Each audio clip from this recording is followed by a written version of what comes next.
Shine bright like a diamond. So, bago tayo mag-proceed sa pinagkaiba ng transgender at lesbian, gusto ko munang ipaliwanag na mabilis lang yung tatlong terms. Yung cisgender, transgender, at saka lesbian. Kaya hingi tayo ng tulong kay Google para sa mga to. Here's the definition of cisgender. Denoting or relating to a person whose sense of personal identity and gender corresponds with their birth sex. Gender, yung identity ay nagmamatch siya sa birth sex. Halimbawa si mama. Si mama siya. Siya ay assigned female at birth, di ba? AFAB. Tapos nag-identify din siya bilang female. So si mama siya ay isang cisgender siya. Okay? What about transgender? This is the definition of transgender. Denoting or relating to a person whose sense of personal identity and gender does not correspond with their birth sex. Ito yung kabaligtaran ng cisgender. Kasi yung identity ay hindi angkop sa kanyang birth sex. For example, ako.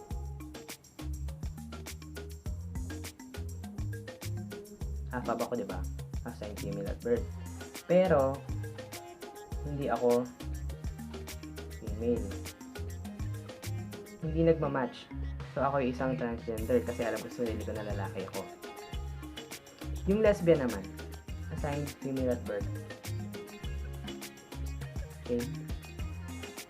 Pero attracted siya sa female din.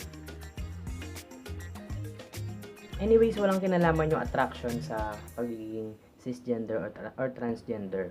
Gusto ko lang magbigay ng example ng isang cisgender. Si lesbian, isang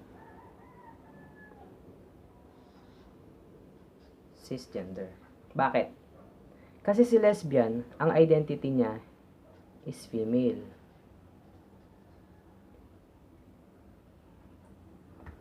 Female siya, di ba? Tapos ang birth sex niya rin ay female.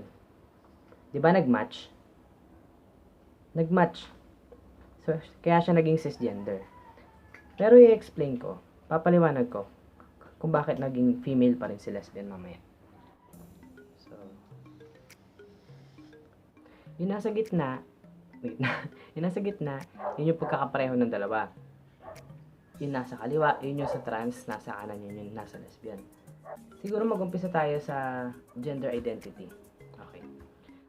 Okay, sabihin natin magkaibang specific na tao to, si T. Sabihin natin si TJ or si LC, sabihin natin si Leslie.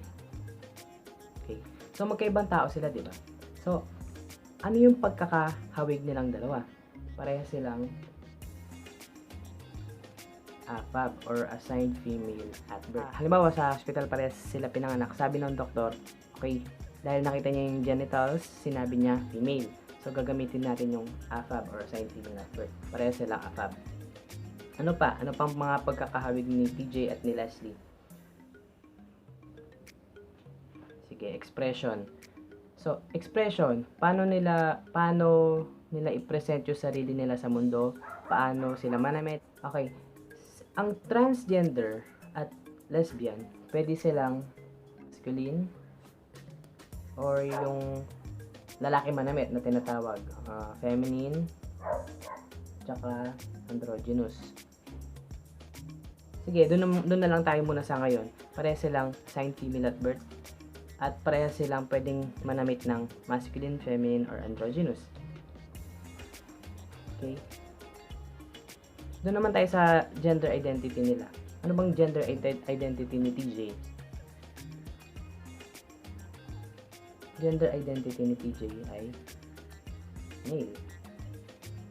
Gender identity ni Leslie, female. Okay? So, dun muna tayo sa attraction, kung kanino sila na-attract.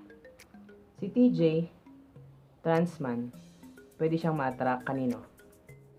Male, female, etc. So, siguro male and female muna. Diyan muna tayo mag-focus ngayon para hindi tayo masyadong malito. So, si Leslie na lesbian, kanino siya na-attract? Na-attract lang siya sa mga female. Sino pa? Trans woman, kasi female yan eh. Sino pa? Wala na. Kaya nga siya naging lesbian kasi nga, sa female lang siya na-attract. Okay na tayo doon. So, ano pa? Ano pang pagkakaiba nila? Pronouns. Yan, mga yan. Him, his, they, and them. Kay Leslie naman, bigyan ko kayo ng dalawa lang. She and her. Kasi, bakit naging she and her? Kasi gender identity niya, female. Bakit naging him, his, they, them? Kasi, dito na lang tayo, okay. Tanggalin na natin yung they, them para hindi tayo malito. Anong gender, ano ba? Ako mismo nalilito ako. So, anong pronouns ng isang trans man? Him and his. Okay, okay na po doon.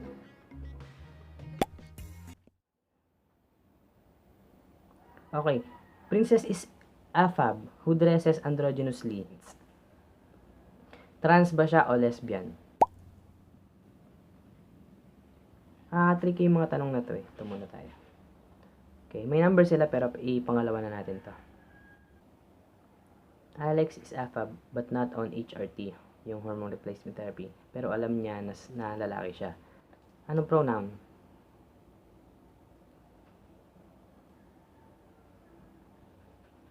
He. Kasi nga alam niya sa sarili niya na lalaki siya. So ano ba siya? Trans or lesbian? Okay, Rian is AFAB or assigned female at birth and wants to have top surgery. Trans ba siya or lesbian?